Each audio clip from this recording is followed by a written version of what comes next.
ಕೃಷ್ಣ ಜನ್ಮಾಷ್ಟಮಿ ದಿನ, ಶ್ರಾವಣ ಮಾಸ, ಅತ್ಯಂತ ಪುಣ್ಯ ದಿನ. ರೈತರಿಗೆಲ್ಲರಿಗೂ ಮಳೆ ಆಗೈತಿ. ಮೇದಿಂದ ಮಳೆ ಆಗ್ಯದ, ಈಗೂ ಮಳೆ ಆಗ್ಯದ. ನೀರು ಹಾಸೋ ಕೆಲಸ ಇಲ್ಲ.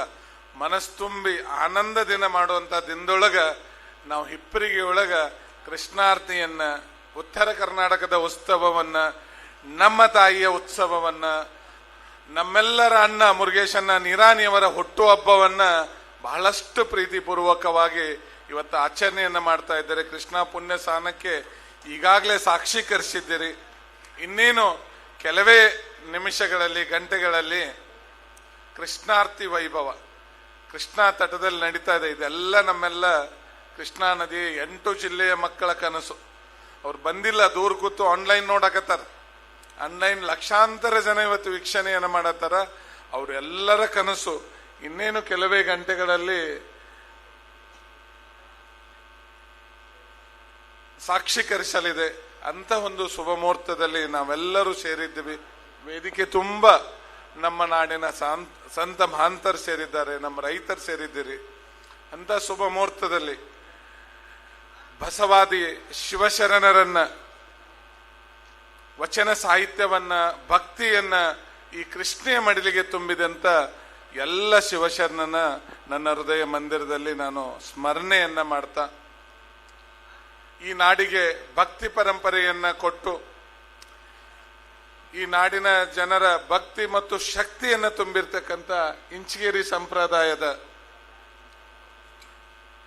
ಎಲ್ಲ ಹಿರಿಯರನ್ನ ಮೊದಲು ಮಾಡಿಕೊಂಡು, ಈ ಕ್ಷೇತ್ರದ ಆಗಿರ್ತಕ್ಕಂಥ ಸಂಗಮೇಶ್ವರರನ್ನು ಮೊದಲು ಮಾಡಿಕೊಂಡು ಇಂಚಗೇರಿ ಸಂಪ್ರದಾಯದ ಎಲ್ಲ ಹಿರಿಯರನ್ನು ನಾನು ಇವತ್ತು ಸ್ಮರಣೆಯನ್ನ ಮಾಡ್ತಾ ಇದ್ದೇನೆ. ಅದರ ಜೊತೆಗೆ ನಮ್ಮ ನಾಡಿನಲ್ಲಿ ಭಕ್ತಿ ಪರಂಪರೆ ಮುಂದುವರಿಯಲು ಸಿದ್ಧಾರೂಢರ ಆರೂಢ ಪರಂಪರೆಯನ್ನು ನಾನು ಕೂಡ ಇವತ್ತು ಸ್ಮರಣೆಯನ್ನ ಮಾಡ್ತಾ ಇದ್ದೇನೆ. ಗುರುದೇವ್ ರಾನಡೆ ಅವರು ಇರ್ಬೋದು, ನಮ್ಮ ಸಿದ್ದೇಶ್ವರಪ್ಪ ಅವರು ಇರ್ಬೋದು, ಮಲ್ಲಿಕಾರ್ಜುನಪ್ಪ ಅವರು ಇರ್ಬೋದು. ಈ ಕೃಷ್ಣೆಯ ತಟದಲ್ಲಿ ಒಂದು ಭಕ್ತಿ ಪರಂಪರೆಯನ್ನು ಹಾಕಿಕೊಟ್ರು. ಹೆಂಗೆ ನಮ್ಮ ಉತ್ತರ ಭಾರತದಲ್ಲಿ ವೇದ, ಉಪನಿಷತ್ತು, ಮಹಾಭಾರತ, ರಾಮಾಯಣ, ಪುರಾಣಗಳು ಮೂಡಿ ಬಂದು ಸಂಸ್ಕೃತಿ ಸಿಂಧು ಪ್ರಾಂತದಲ್ಲಿ ಹುಟ್ಟಿ ಗಂಗಾ ನದಿವರೆಗೆ ಬೆಳೆದು ಬಂತು. ಆದರೆ ನಮ್ಮ ದಕ್ಷಿಣ ಭಾರತದಲ್ಲಿ, ಕರ್ನಾಟಕದಲ್ಲಿ ನಮ್ಮ ಭಕ್ತಿ ಪಥವನ್ನ, ನಮ್ಮ ಶ್ರದ್ಧೆಯನ್ನ ಉಳಿಸಿದ್ದು ಈ ಪರಂಪರೆಗಳು. ಯಾರು? ವಚನ ಸಾಹಿತ್ಯ, ಸಿದ್ಧಾರೂಢ ಪರಂಪರೆ, ಇಂಚಗೇರಿ ಸಂಪ್ರದಾಯ, ನಮ್ಮ ಸಿದ್ದೇಶ್ವರ ಸ್ವಾಮೀಜಿಯವರ ಸಂಪ್ರದಾಯ, ಬೆಳ್ಳೂರು ಗುರುಬಸವರ ಹಾಕಿಕೊಟ್ಟಂತ ಭಕ್ತಿ ಅಕ್ಷರ ಅನ್ನದ ಸಂಪ್ರದಾಯ ನಮ್ಮೆಲ್ಲರನ್ನು ಈ ಭಕ್ತಿ ಭಾವ ಶ್ರದ್ಧೆಯಲ್ಲಿ ನಮ್ಮನ್ನ ತೊಡಗಿಸ್ಕೊಂಡು ಬಂದಿವಿ. ಆ ನಿಟ್ಟಿನೊಳಗ ಉತ್ತರ ಕರ್ನಾಟಕದವರು, ದಕ್ಷಿಣ ಭಾರತದವರು ಕೂಡ ಈ ನಮ್ಮ ಸಂಸ್ಕೃತ, ಹಿಂದುತ್ವ, ಸನಾತನ ಧರ್ಮದ ಸಿಪಾಯಿಗಳಾಗಿ ನಾವು ಈ ಗುರು ಪರಂಪರೆಯಲ್ಲಿ, ಮಠಾಧೀಶರ ಭಕ್ತಿಯಲ್ಲಿ ನಾವು ಅದನ್ನು ಉಳಿಸ್ಕೊಂಡು ಬಂದಿವಿ. ಇದೆಲ್ಲ ಉಳಿಸ್ಕೊಂಡು ಬರಬೇಕಾದ್ರೆ ನಮ್ಮ ಹೋರಾಟಕ್ಕೆ ಹಲಗಲಿಯ ಬೇಡರ್ ಇರ್ಬೋದು, ನಮ್ಮ ಭಾಗದವರು, ಸಿಂಧೂರು ಲಕ್ಷ್ಮಣ ಇರ್ಬೋದು, ಕಿತ್ತೂರಿನ ಚೆನ್ನಮ್ಮ ಇರ್ಬೋದು, ಸಂಗೊಳ್ಳಿ ರಾಯಣ್ಣ, ಈ ತರ ಎಲ್ಲ ಹೋರಾಟಗಾರರು, ಇದೇ ನಮ್ಮ ಪಟವರ್ಧನ್ ಮಹಾರಾಜರು ಇರ್ಬೋದು, ಮುಧೋಳದ ಗೋರ್ಪಡೆ ಸಂಸ್ಥಾನ, ಇವೆಲ್ಲರೂ ನಮ್ಮಲ್ಲಿ ಕ್ಷಾತ್ರ ತೇಜಸ್ಸನ್ನ, ಹೋರಾಟವನ್ನ ನಮ್ಮಲ್ಲಿ ರೂಢಿಸಿಕೊಟ್ರು. ತದನಂತರ ಈ ನಮ್ಮೆಲ್ಲರಿಗೆ ಶಿಕ್ಷಣವನ್ನು ಕೊಡ್ಲಿಕ್ಕೆ ಸಪ್ತರ್ಷಿಗಳಿರ್ಬೋದು, ಸಿರ್ಸಂಗಿಯ ಲಿಂಗರಾಜರಿರ್ಬೋದು, ಈ ಡೆಪ್ಟಿ ಚನ್ನಬಸಪ್ಪನವ್ರು ಇರ್ಬೋದು, ಇವರೆಲ್ಲರೂ ಇನ್ನೂ ಅನೇಕ ಮಾಂತರು ಈ ನಾಡನ್ನ ಶೈಕ್ಷಣಿಕವಾಗಿ ಕಟ್ಟಿಕೊಡ್ಲಿಕ್ಕೆ ನಮಗೆ ಭದ್ರ ಬುನಾದಿಯನ್ನು ಹಾಕಿದ್ರು. ಅದ್ರ ಜೊತೆಗೆ MC ಮೋದಿ ಅಂತವರು, ಆಸ್ಕರಾಚಾರ್ಯರು, ಉತ್ತರ ಭಾರತದ ಸಂತರನ್ನ ನಾನು ವೇದಿಕೆಗೆ ಆಹ್ವಾನವನ್ನ ಮಾಡ್ತಾ ಇದ್ದೇನೆ. ಇವರೆಲ್ಲರೂ ಈ ಹೊಸ ನಾಡು ಕಟ್ಟಲಿಕ್ಕೆ ನಮ್ಮೆಲ್ಲರಿಗೆ ಭದ್ರ ಬುನಾದಿಯನ್ನು ಹಾಕಿಕೊಟ್ರು. ಇತ್ತೀಚೆಗೆ 1972ರಲ್ಲಿ ಹೆಂಗೆ ಕರ್ನಾಟಕ ವಿಶ್ವೇಶ್ವರಯ್ಯನವರಾಗಿ ಹೋದ್ರು, ಹಾಗೆ ಈ ಎಲ್ಲ ನೀರಾವರಿ ಯೋಜನೆಗಳನ್ನ GS ಬಾಳೆಕುಂದ್ರಿ ಅವರು ದೆಹಲಿಯಲ್ಲಿ ಅವರು ನೀರಾವರಿ ಇಲಾಖೆಯಲ್ಲಿ ಕೆಲಸ ಮಾಡ್ತಿದ್ರು. ಕರ್ನಾಟಕದ, ಅದರಲ್ಲಿ ಉತ್ತರ ಕರ್ನಾಟಕದ ನೀರಾವರಿ ಅನ್ಯಾಯಗಳಾಗುತ್ತಿರೋದನ್ನು ಕಂಡುಕೊಂಡು KL ರಾವ್ ಅವರು ನೀರಾವರಿ ಮಿನಿಸ್ಟರ್ ಆಗಿದ್ರು. ಅವ್ರ ಕೈಯಾಗಿ ಅವ್ರ ಮಂತ್ರಿ ಆಗೋಕ್ಕಿಂತ ಮುಂಚೆ ಅವರು ಎಕ್ಸಿಕ್ಯೂಟಿವ್ ಇಂಜಿನಿಯರು. ಅವ್ರ ಜೊತೆ ಒಡನಾಟ ಇರೋದ್ರಿಂದ ಅವ್ರಿಗೆ ಮನವಿ ಮಾಡಿಕೊಂಡು ಕರ್ನಾಟಕ ಮುಖ್ಯಮಂತ್ರಿಗಳಲ್ಲಿ ಅರಿಕೆಯನ್ನ ಮಾಡಿ ಬಾಳೆಕುಂದ್ರಿ ಅವರು ಕರ್ನಾಟಕಕ್ಕೆ ಬರದೇ ಹೋಗಿದ್ರೆ ಈ ನಾವು ಹಿಡಕಲ್ ಡ್ಯಾಮಿಂದ ಇವತ್ತೇನು ನೀರು ಕಾಣ್ತೀವಿ, ಮೊದಲು 16 ಹಳ್ಳಿಗೆ ಅಷ್ಟೇ ನೀರಿದ್ದು, ಹಿಡಕಲ್ ಜಲಾಶಯ ಆಗಿ ನಾವೆಲ್ಲ ಇವತ್ತೇನು ಬಿಳಿ ಅಂಗಿ ಹಾಕೊಂಡಿವಿ, ಕಾರ್ ಹತ್ತೀವಿ, ಅದನ್ನ ಹತ್ಲಿಕ್ಕೆ ಸಾಧ್ಯತೆನೋ? ಇದು ಎಲ್ಲದಕ್ಕೂ ಕಾರಣ GS ಬಾಳೆಕುಂದ್ರಿ ಅವ್ರಂದ್ರೆ ತಪ್ಪಾಗ್ಲಿಕ್ಕಿಲ್ಲ. GS ಬಾಳೆಕುಂದ್ರಿ ಅವ್ರು ಇವನ್ನೆಲ್ಲಾನು ಹೆಂಗ್ ಗ್ರ್ಯಾಂಡ್ ಮಾಡ್ಕೊಂಡ್ರಂದ್ರ, ಅವರು ದಕ್ಷಿಣ ಕರ್ನಾಟಕದವ್ರು ಕೇಳ್ತಿದ್ರು, ಆಟೋದಲ್ಲಿ ಹೋಗೋಗಿ ಮೈಕ್ ಹಿಡಿದು ಹೇಳ್ತಿದ್ರು, ದಕ್ಷಿಣ ಕರ್ನಾಟಕದವ್ರು ನೀವು ಹೋಳಿಗೆ ತುಪ್ಪ ತಿಂದ್ರೆ ಉತ್ತರ ಕರ್ನಾಟಕಕ್ಕೆ ಕಟ್ಟಿ ರೊಟ್ಟಿ ಖಾರಾರ ಕೊಡ್ರಿ ಅಂತ ಹೇಳಿ. ಅಷ್ಟೊಂದು ತಾರತಮ್ಯ ಸುಮಾರು 55-60 ವರ್ಷಗಳ ಹಿಂದೆನೆ ಇತ್ತು. ಅದನ್ನೆಲ್ಲನೂ ಮೆಟ್ಟಿ ನಿಂತು ಮಲಪ್ರಭಾ ಅಣೆಕಟ್ಟನ್ನ, ಘಟಪ್ರಭಾ ಅಣೆಕಟ್ಟನ್ನ, ಘಟಪ್ರಭಾದಿಂದ ನಮ್ಮೂರವರೆಗೆ ಕೆನಾಲ್ ಮಾಡಿಕೊಟ್ಟಂತವ್ರು ಬಾಳೆಕುಂದ್ರಿ ಅವರು. ಅಂತವರನ್ನ ಇವತ್ತಿನ ಸಾಯಂಕಾಲದಲ್ಲಿ ನಾವೆಲ್ಲರೂ ಸ್ಮರಣೆಯನ್ನ ಮಾಡ್ಕೊಳ್ಬೇಕಾಗ್ತದೆ. ಅವ್ರ ಜೊತೆಗೆ ಇವತ್ತಿನ ನಾಡನ್ನ ಕಟ್ಟಿದಂತ ಪ್ರಭಾಕರ್ ಕೋರೆ ಅವರು ಇರ್ಬೋದು. ಈ ನಾಡನ್ನ ಸಮೃದ್ಧವಾಗಿ ಕಟ್ಟಲಿಕ್ಕೆ ಅವರೇನು ಹಿರಿಯರು ಹಾಕಿಕೊಟ್ಟಿದ್ರಲ್ಲ, ವಚನ ಸಾಹಿತ್ಯದಲ್ಲಿರ್ತಕ್ಕಂಥ ಹಿರಿಯರು ಹಿಡ್ಕೊಂಡು, ಭಕ್ತಿ ಪರಂಪರೆಯಲ್ಲಿ ತಂದಂತ ಹಿರಿಯರು ಹಿಡ್ಕೊಂಡು 50-60 ವರ್ಷಗಳ ಹಿಂದೆ ಈ ನಾಡನ್ನು ಕಟ್ಟಿ ಕನಸನ್ನು ಕಟ್ಟಿದಂಥವ್ರು ಬೆಳಗಾವಿ ಜಿಲ್ಲೆದಲ್ಲಿ ಬಹಳ ಸಿಗ್ತಾರೆ. ಹಿಡಕಲ್ ಡ್ಯಾಮ್ ಆಗ್ಬೇಕಾದ್ರೆ ರಾಜಾ ಲಕ್ಕಂಗೌಡರು ತಮ್ಮ ಮನೆತನದ ಅರಮನೆಯನ್ನ, ಊರಿನ ಹೊಲಗದ್ದೆಗಳನ್ನ, ಆ ಸುತ್ತಮುತ್ತಲಿನ ಹಳ್ಳಿಯವ್ರನ್ನೆಲ್ಲರನ್ನೂ ಮನವೊಲಿಸಿದಾಗ ಹಿಡಕಲ್ ಡ್ಯಾಮ್ ಆಗ್ಯದ. ಇಂಥ ಸಾಕಷ್ಟು ಪ್ರಾತಸ್ಮರಣೀಯರು ನಾವೆಲ್ಲರೂ ಇವತ್ತು ಆರಾಮದೀವಿ, ಗಾಡಿ ಹತ್ತೀವಿ, ಡಾಂಬರ್ ರೋಡ್ ಮ್ಯಾಗ ಅಡ್ಡಾಡ್ತೀವಿ, ಮನಿ ಕಟ್ಕೊಂಡಿವಿ ಅಂದ್ರೆ ಇಂಥ ಹಿರಿಯರ ತ್ಯಾಗದು. ಮೈಸೂರು ಭಾಗ ಬೆಳಿಬೇಕಾದ್ರೆ ನಾಲ್ವಡಿ ಕೃಷ್ಣರಾಜರು ಮುಂದಿನ 100 ವರ್ಷದ ಕಲ್ಪನೆಯನ್ನು ಇಟ್ಟುಕೊಂಡು ಅವರು ಮೈಸೂರು ಭಾಗವನ್ನು ಕಟ್ಟಿದ್ರು ಅಂತ ಹೇಳಿ ನಮ್ಮ ದಕ್ಷಿಣ ಕರ್ನಾಟಕ ಇವತ್ತು ಸಮೃದ್ಧವಾಗಿ ಕಾಣ್ತದೆ. ಒಬ್ಬರು ಪುಣ್ಯಾತ್ಮರು ಗೋಕಾಕ್ ಡೆವಲಪ್ಮೆಂಟ್ ಆಗ್ಬೇಕಾದ್ರೆ ನಮ್ಮ ಗೋಕಾಕ್ದಲ್ಲಿ 16 ಊರಿಗೆ ನೀರಾವರಿ ಆಗುವಂಗೆ ಘಟಪ್ರಭಾ ಸಣ್ಣ ಡ್ಯಾಮ್ ಅನ್ನ ಕಟ್ಟಿ ನೀರಾವರಿ ಮಾಡಿದ್ರು ಅಂತೇಳಿ ಗೋಕಾಕ್ ನಮ್ಕಿಂತ ಆರ್ಥಿಕವಾಗಿ ಸದೃಢದ. ತುಂಗಭದ್ರಾ ಡ್ಯಾಮ್ ಆಯ್ತು ಅಂತೇಳಿ ಕಂಪ್ಲಿ ಗಂಗಾವತಿ ಕಾರಟಿಗೆ ಆರ್ಥಿಕವಾಗಿ ಬೆಳವಣಿಗೆ ಆಗ್ಯದ. ಹಿಂದೆ ಇಂತೆಲ್ಲ ಹಿರಿಯರು ನಮಗೋಸ್ಕರ ದುಡ್ದಾರ ಅನ್ನೋ ಸಂಬಂಧ ಇವತ್ತು ನಾವೆಲ್ಲರೂ ಸಮೃದ್ಧವಾಗಿದ್ದೀವಿ. ಆದರೂ ಕೂಡ ನಮ್ಮ ಹಿರಿಯರಿಗೆ ಹೆಂಗ್ ಬಾಳೆಕುಂದ್ರಿ ಅವ್ರು ಹೇಳಿದ್ರು, ಅವ್ರು ಹೋಳಿಗೆ ಸಿಕ್ಕಾಗ ನಮಗೆ ರೊಟ್ಟಿಯರ ಕೊಡ್ರಿ ಅಂತೇಳಿ ಕೇಳುವ ಪರಿಸ್ಥಿತಿ ಇವತ್ತಿನವರೆಗೂ ಬಂದದ. ಇಂಥ ಕಷ್ಟದ ಸಮಯದಲ್ಲಿಯೂ ಕೂಡ 30 ವರ್ಷಗಳ ಹಿಂದೆ ಮುರುಗೇಶನ್ನ ನಿರಾಣಿ ಅವರು ಕೂಡ ಮುಂದಿನ 100 ವರ್ಷದ ಯೋಜನೆಗಳನ್ನು ಹಾಕೊಂಡು ನಮ್ಮ ರೈತರು ಈ ತರ ಬದುಕಬೇಕು, ನಾವು ಮೀನಾ ಹಿಡಿದು ಕೊಡೋದು ಬೇಡ, ನಮ್ಮನ್ನ ಯುವಕರನ್ನ ರೈತರನ್ನ ಮೀನಾ ಹಿಡಿಯೋರನ್ನಾಗಿ ಮಾಡೋಣ ಅನ್ನೋದು ಕಲ್ಪನೆ ಇಟ್ಟುಕೊಂಡು ನಮ್ಮವ್ರನ್ನ ಆರ್ಥಿಕವಾಗಿ ಬೆಳವಣಿಗೆ ಮಾಡಿದ್ರು. ನಮ್ಮ ಮಕ್ಕಳಿಗೆ ಕುಂಡ ಶುನಿಸೋದು ಬೇಡ, ಅವ್ರನ್ನ ವಿದ್ಯಾವಂತರನ್ನಾಗಿ ಮಾಡಿ ಅವರ 4 ಮಂದಿಗೆ ಅನ್ನ ಹಾಕೋಂಥವ್ರು ಆಗ್ಲಿ ಅನ್ನೋ ತರ ನಮ್ಮ ರೈತರನ್ನ ಅವ್ರು ತಯಾರು ಮಾಡಿದ್ರು.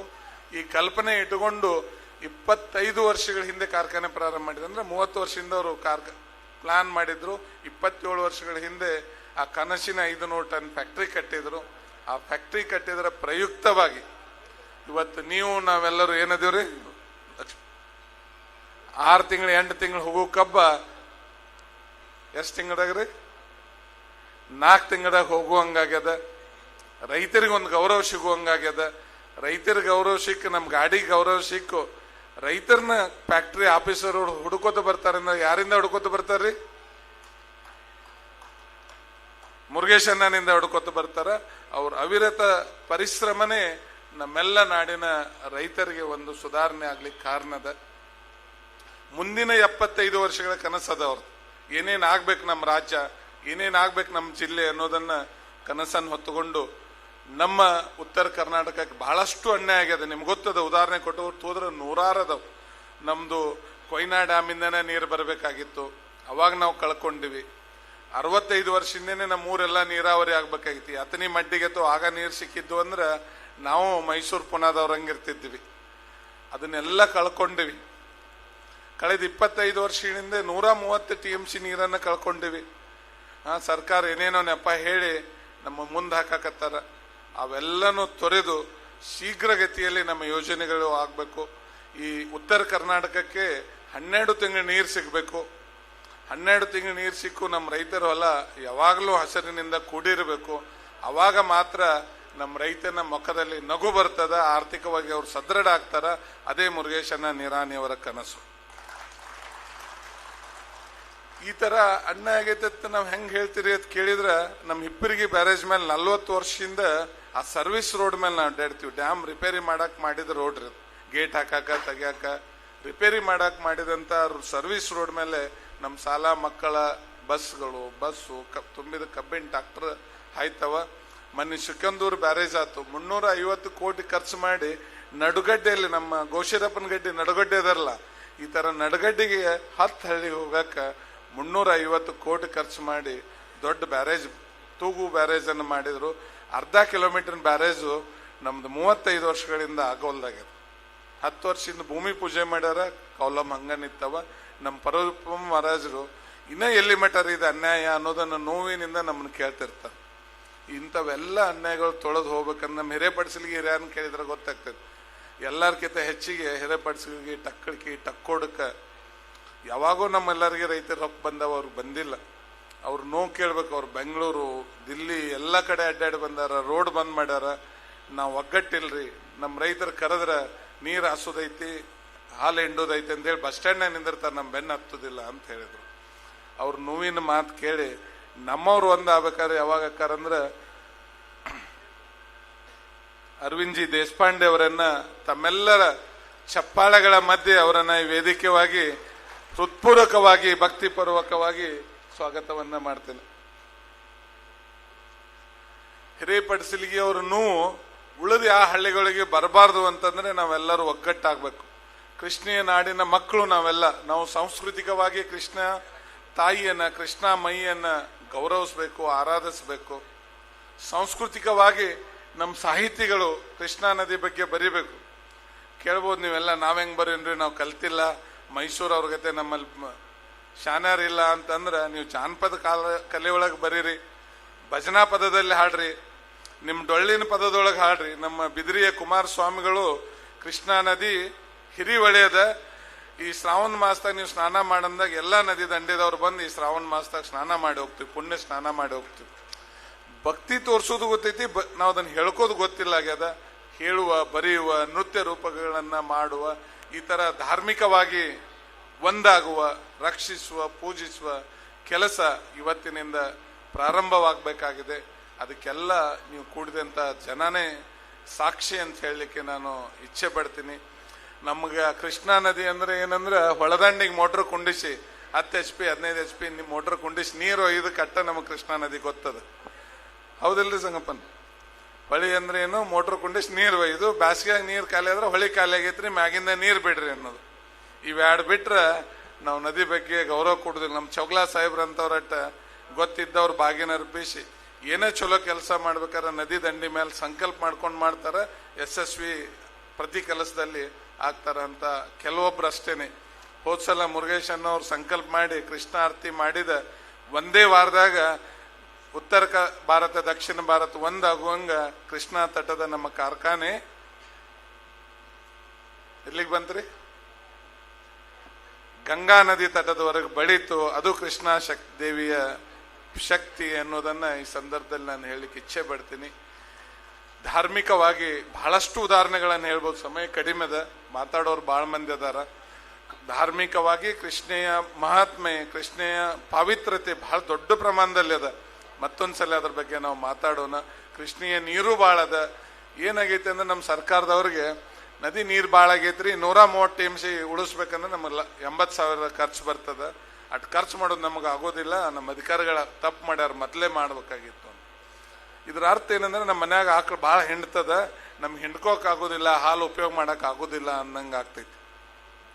ದಕ್ಷಿಣ ಕರ್ನಾಟಕದಾಗ ನೀರೇ ಇಲ್ಲ, ಎತ್ತಿನೊಳಗೆ 24 TMC ನೀರೈತೆ ಅಂತ ಬರೋದು. 6 TMC ನೀರಿಗೆ 8 ವರ್ಷದಲ್ಲಿ 25,000 ಕೋಟಿಯನ್ನ ಖರ್ಚು ಮಾಡ್ಯಾರ ನೀರಿಲ್ಲಾರ್ದಂತ ಯೋಜನೆಗೆ.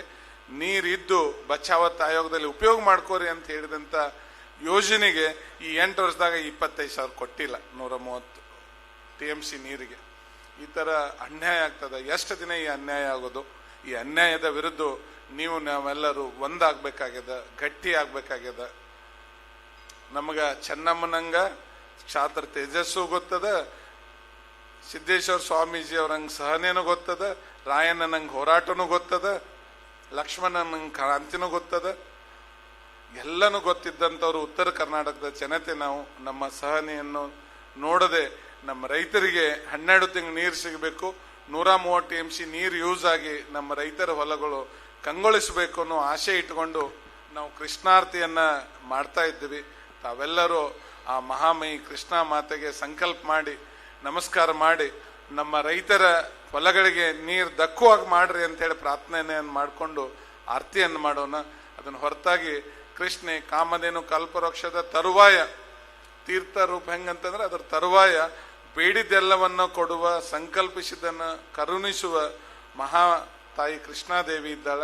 ತಮ್ಮ ಇಷ್ಟಾರ್ಥಗಳನ್ನು ಕೇಳ್ಕೋರಿ ಅನ್ನುವಂಥ ಮಾತನ್ನ ಹೇಳಿ, ಮುರುಗೇಶನ ನೀರಾಣಿ ಅವರು ನಮ್ಗೆ ಯಾವಾಗೂ ಮೀನಾ ಕೊಡ್ಲಿಲ್ಲ, ಮೀನಾ ಹಿಡಿದನ್ನು ಕಲಿಸ್ಕೊಟ್ಟಾರ ಅನ್ನೋದು ನಮಗೆ ಅಭಿಮಾನದ.